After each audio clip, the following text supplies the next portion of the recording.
My name's Alistair Bayford. I work for a company called the Landscape Group, and my job title is Assistant Director, Specialist Parks.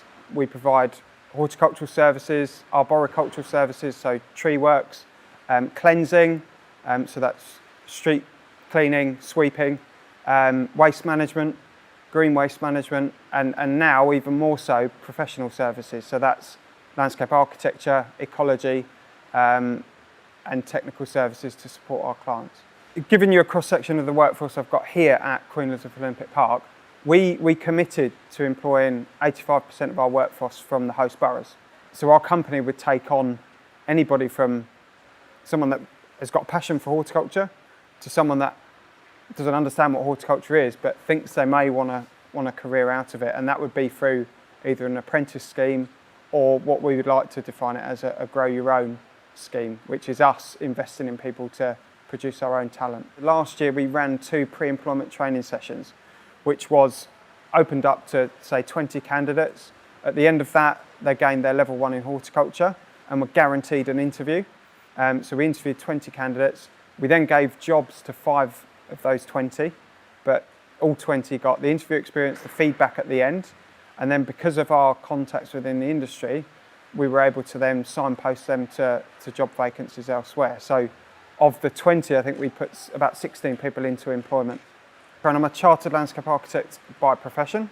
I spent a long time in private practice as a landscape architect. I then did a bit of clienting for Lee Valley Regional Park Authority on the Olympic Park, and then was approached by the Landscape Group back in 2011 to come and be park manager. I think careers now are guided more by progress rather than being tied by decisions you make at GCSE and A-level. So it's not the end of the world if you've done something that you perhaps don't think is going to give you the skills and experience, because a lot of stuff's transferable. So we often use transferable skills to put one individual that's got heaps of, say, communication skills into a career that enables them to pursue that. The advice I'd give to anybody looking to enter my industry or indeed any industry is to get out there and put yourself within that industry.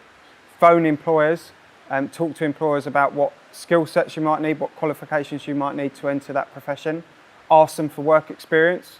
As an employer, it's always great to hear from people that want work experience. Indeed, one guy that we've got on the team at Queen Elizabeth Olympic Park phoned us and said, "Can I come and work for you for 2 weeks?" He didn't want paying for it, but he got a job at the end of those 2 weeks because he showed that he had the enthusiasm that we were looking for. He showed a passion for the career and progressing within that, and for us represented that ideal candidate that could be employed. So another thing that I would recommend is, given the strength of social media today, get out there and start contacting potential employers within the industries that you want to pursue, because they will be able to give you good advice as to what they're looking for candidates to employ. I would recommend when you're applying for a job that you start to think out of the A4 CV box. We have candidates now that are using social media to communicate their CVs and experience. What that does as an employer is actually lets us understand you as an individual. CVs are very kind of clinical, don't necessarily portray character and desires to achieve. So those digital means of communication really assist us in understanding you as a candidate, and of course set you out from the crowd.